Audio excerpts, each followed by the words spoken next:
Olá, nesse nosso vídeo de hoje nós estaremos falando um pouquinho sobre o conceito de tempo dentro de vários aspectos que nós conseguimos coletar como grupo, seja o aspecto histórico de como o homem foi marcando o tempo até quase a física moderna contemporânea, também o conceito filosófico daquilo que é o tempo dentro de uma linha histórica, um pouco incompleta com certeza, mas trazendo vários pensadores, e também trazendo um pouco da leitura sobre a sociedade moderna contemporânea e a sua vivência do tempo, segundo alguns sociólogos. Fique conosco e vamos juntos aproveitar bem esse tempo. O tempo físico é o aspecto mensurável do movimento, segundo suas fases de antes e depois no Sol e nas estrelas. Tomando como critério concreto, o tempo físico é primariamente colocado no movimento das estrelas, que operam como um relógio da natureza. A criação não começa com o tempo, mas o tempo com a criação. Em outras palavras, o mundo não foi feito no tempo, mas com o tempo.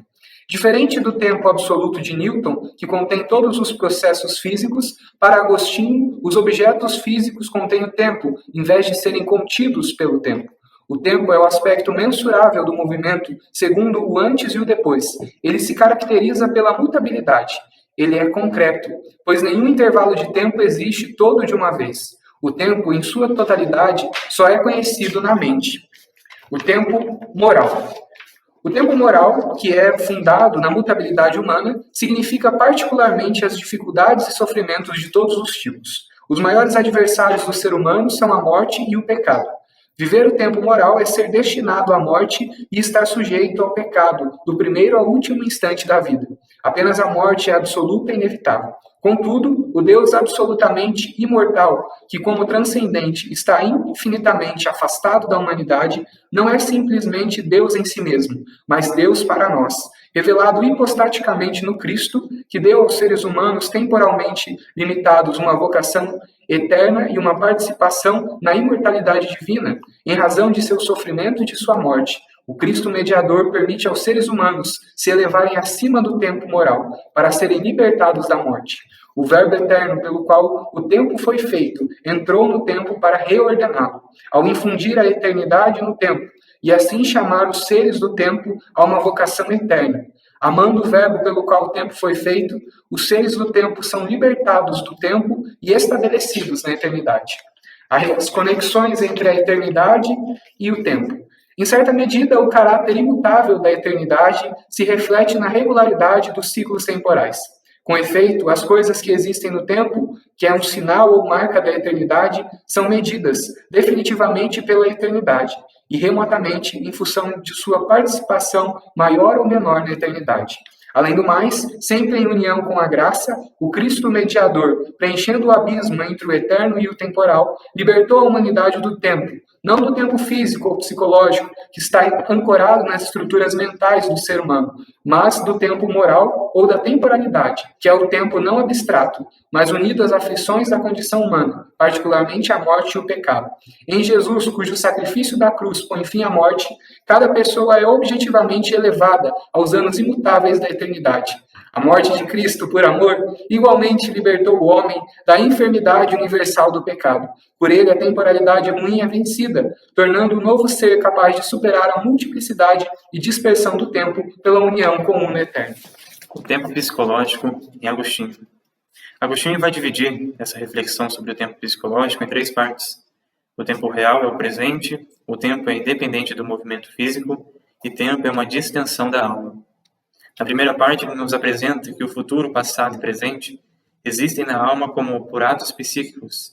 Agostinho parte então para uma definição de tempo, mas antes ele precisa entender a questão do futuro, passado e presente. Diante disso, para ele, se o futuro e passado fossem irreal, não seriam reconhecidos. Nisso ele coloca que o futuro e o passado não existem como tais, mas ambos existem precisamente como presente. A segunda parte do texto ele vai partir dos movimentos celestes ou terrestres, ou seja, procurar nesses movimentos uma base para o tempo. Diz ele que não podemos basear a ideia de que o tempo pode corresponder à rotação do Sol, pois se fosse calcular o tempo na rotação solar, tornaria uma parte do tempo correspondente a todo o tempo, ou seja, se o Sol fosse 24 vezes mais rápido, uma hora seria como um dia. Então vai dizer ele que o tempo é que mede o Sol. Enfim, o tempo não depende de qualquer movimento de um corpo específico, ou seja, o movimento do corpo é medido pelo tempo. Essa segunda parte exclui a questão do movimento físico como significado do tempo, mas que o tempo é uma distensão corporal. Na terceira parte, Agostinho inicia essa parte dizendo que é pela impressão que ele mede o tempo. A partir disto, Agostinho coloca que a definição de tempo como distensão psíquica prepara o caminho para a solução do problema de como os tempos físicos não existentes existem e coexistem. O futuro, o presente estendido e o passado recebem sua continuidade de atos da alma. Agostinho diz que a expectativa fundamenta o futuro, a atenção constitui base no presente e memória retém o passado. Essa memória ele mostra que a psicologia moderna chama de memória imediata ou primária. Ele ainda vai citar Tomás de Aquino, onde ele mostra que uma descrição empírica e objetiva do tempo físico, que é experimentado como algo fixado no sujeito, aonde trata que o tempo depende da alma. Fisicamente, o tempo está enraizado no agora, em constante movimento, mas tomado em sua totalidade, ele depende da alma. Agostinho vai falar também do tempo histórico. No tempo histórico, ele vai nos apresentar que o tempo da história está ligado à condição humana, ou seja, aquele tempo vivido no passado. E esse tempo depende da fé sobrenatural, diferente dos tempos físicos e psicológicos, que dependem somente da razão, e diante disso, ele nos dá um caminho do tempo da história, na revelação divina da história sagrada. Passando por toda a história da Sagrada Escritura, enfim, no final dos tempos, no juízo final, o mal aparecerá como um tecido pela sabedoria divina, revelando o fim da história, a ordem determinada desde o início, para aqueles que foram redimidos os fins do tempo histórico, marcará o fim do tempo moral, mas algum tipo de tempo físico e de distensão psíquica subsistirá na última era, e lá onde o sétimo e oitavo dia será um. Continuidade, trataremos então agora o que diz Nicolau de Cusa sobre a questão da temporalidade. E ele vem dizer que o ponto é uma unidade infinita. Com isso, ele quer dizer que o ponto é a origem de todas as figuras, que se quisermos entender como elas são e o que são, é preciso tomá-las em seu repouso, pois o movimento é o desenvolvimento do repouso. Não podemos esquecer que, de acordo com o princípio da douta ignorância, o momento e o movimento inicial da criação das coisas é incompreensível para os homens. Querer atingir, então, a origem do cosmos é o mesmo que tentar expressar o absoluto pela linguagem. Como somos seres que observam o mundo que nos parece em movimento, somos levados a acreditar que a realidade do tempo é sua extensão e não seu ponto de partida. E ora, para Nicolau de Cusa, isso é exatamente o contrário. Só existe o presente, que contém todo o tempo. Assim, o passado foi presente, o futuro será presente, e dessa forma não encontramos no tempo senão o presente em ordem. E nota-se que o agora ou o presente contém o tempo, posto que o passado foi presente, o futuro será presente, o que indica que no tempo não se acha nada senão um presente ordenado. Avançando então também numa linha filosófica, na concepção de tempo, encontramos uma elaboração de Edmund Russell acerca da temporalidade baseada na fenomenologia. E para ele vem apresentar 3 níveis de temporalidade. Primeiro, o que podemos denominar como o tempo do mundo, o tempo dos relógios, dos calendários, a qual denominamos como tempo objetivo. Segundo nível, classificamos como um tempo interno, e também pode ser chamado como subjetivo, o tempo que pertence à duração e sequência daquilo que podemos chamar de experiências mentais, também conhecido como tempo psicológico. O tempo psicológico, segundo o pensamento de Russell, não poderia ser uma base firme para a sequencialidade temporal, uma vez que esse tempo traz consigo as vivências egóico-fenomênicas, que são vividas com diferentes intensidades. Por conseguinte, Russell afirmou a necessidade de estabelecer então um terceiro nível, do qual nós chamamos consciência do tempo interno. Ou seja, na fenomenologia, esse tempo é um absoluto, é o tempo transcendental. Esse terceiro nível, porém, somente tem sentido de existência em si por ser o sustento seguro para as vivências subjetivas dos fenômenos temporais e que, por sua concepção dentro do tempo psicológico, serve de sustento para o tempo objetivo do mundo, sendo possível perceber a sua constância, apesar da instabilidade dos fenômenos. Segundo essa filosofia fenomenológica, ainda, a linha do tempo transcendental surge com o nascimento da pessoa e interrompe-se com sua morte. Deste modo, esse nível de mais profunda subjetividade constitui o ponto de diferenciação e unicidade do ego humano, uma vez que cada uma das sequências fenomênicas instaladas e experienciadas pelo ego serão irrepetíveis em qualquer outro ego. Russell relaciona o tempo com o transcurso que a própria consciência humana tem do mundo à sua volta. Dessa mesma forma, procura deixar claro que uma abordagem de caráter fenomenológico exclui as de caráter científico ou psicológico. Quando surgiu o calendário? Podemos dizer que o calendário surgiu há cerca de 11 mil anos atrás, na Europa, onde hoje é conhecida como a França. Em um determinado momento, o homem pré-histórico, o homem das pedras, ao observar a Lua e as suas fases, fez pequenas marcações em uma espécie de osso. Essas marcações correspondem às fases lunares, né?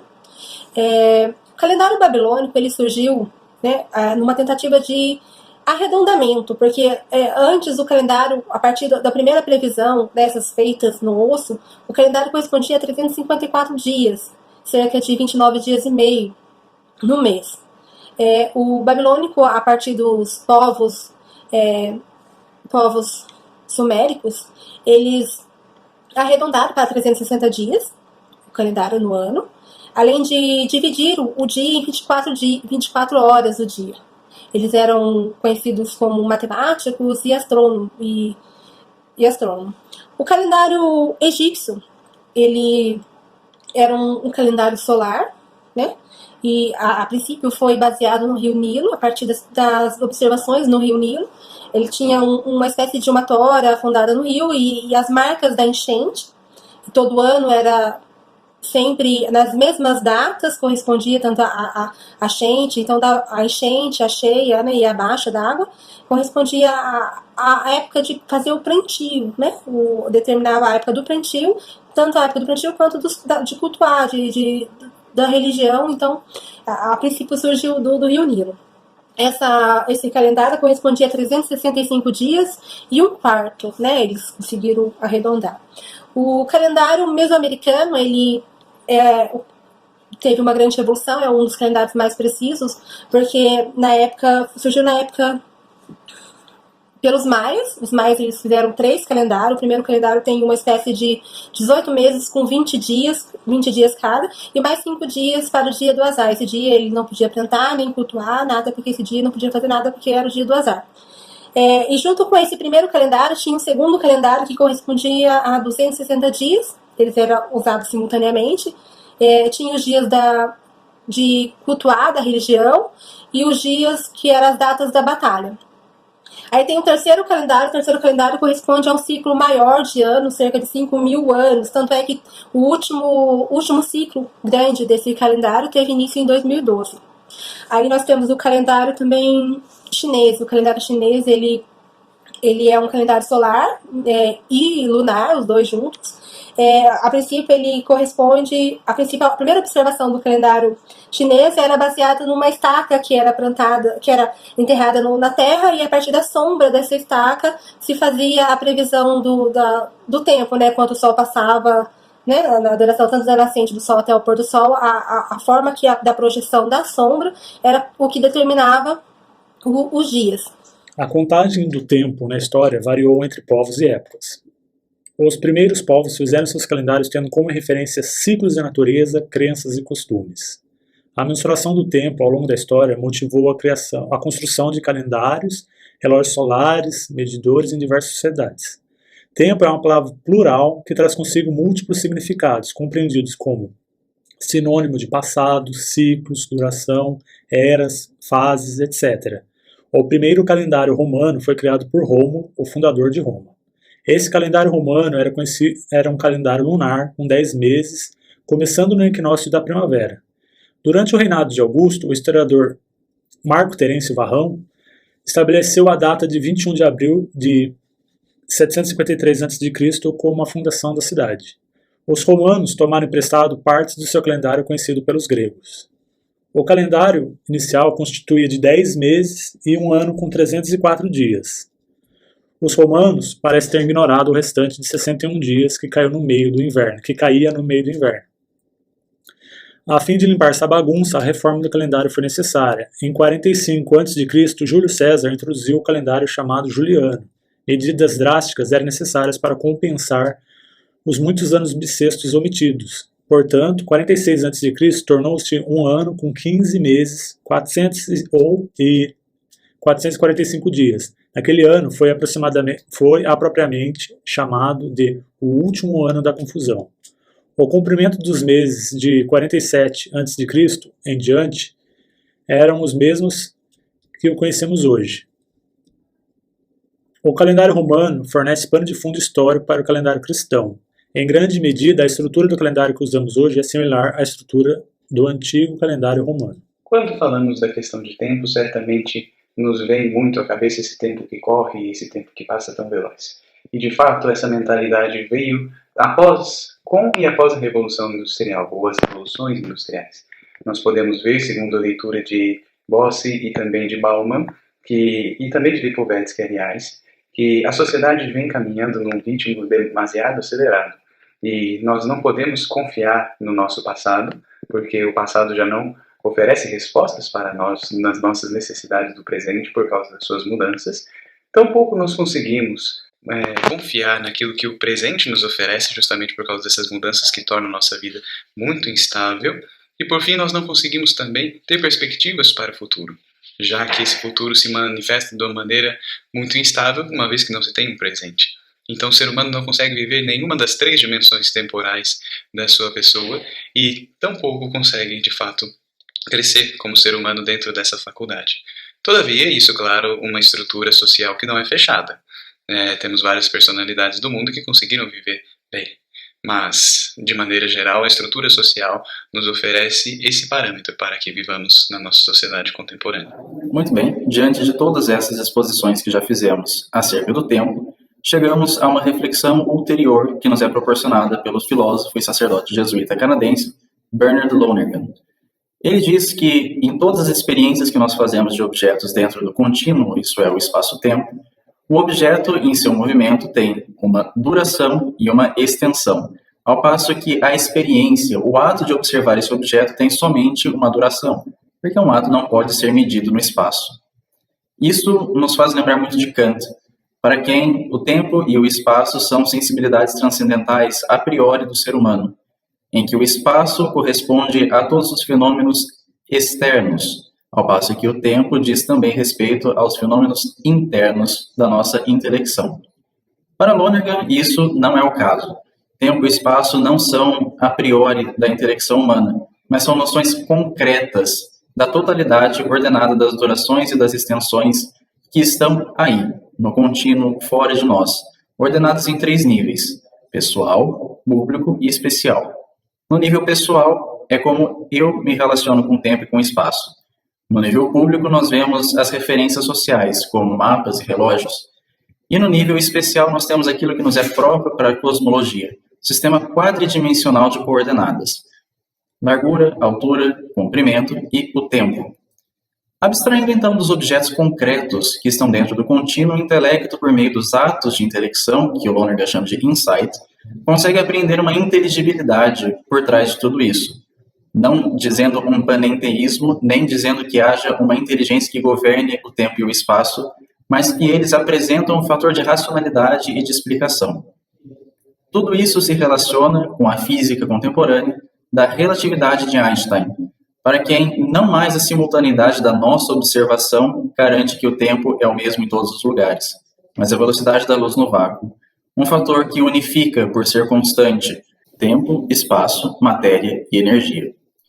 Tendo feito toda essa caminhada sobre a questão temporal, nós conseguimos analisar que o ser humano, dentro da sua subjetividade, consegue fundamentar o tempo e as suas vivências pessoais dentro desse tempo, como uma linha temporal, mas esse fluxo não é algo que o separa do mundo, ao contrário, é algo que o une mais intimamente ao mundo, e assim o ser humano consegue estabelecer essa relação também para os fenômenos físicos. Tanto assim que o ser humano, durante toda a sua história, foi usando o tempo como uma ferramenta para que pudesse organizar o seu modo de viver, ou quase em toda a história. Porque, na verdade, nos últimos anos nós percebemos que esse tempo ficou quase que uma ferramenta de dominação do ser humano, se assim podemos dizer, e de tal forma que o ser humano não consegue viver mais toda a sua faculdade temporal. Além disso, nós observamos que na física moderna não se tem mais um tempo objetivo comum a todos, mas, na verdade, um tempo subjetivo relativo a cada um. E esse tempo relativo depende de diversas questões, mas, em suma, não pode ser mais tido como igual para todos. Não queremos fechar isso, queremos deixar em aberto para as discussões filosóficas e também as interrogações pessoais, aquilo que trazemos para que possamos vivenciar bem cada tempo de nossa vida, com consciência, mas com liberdade. Obrigado e até mais.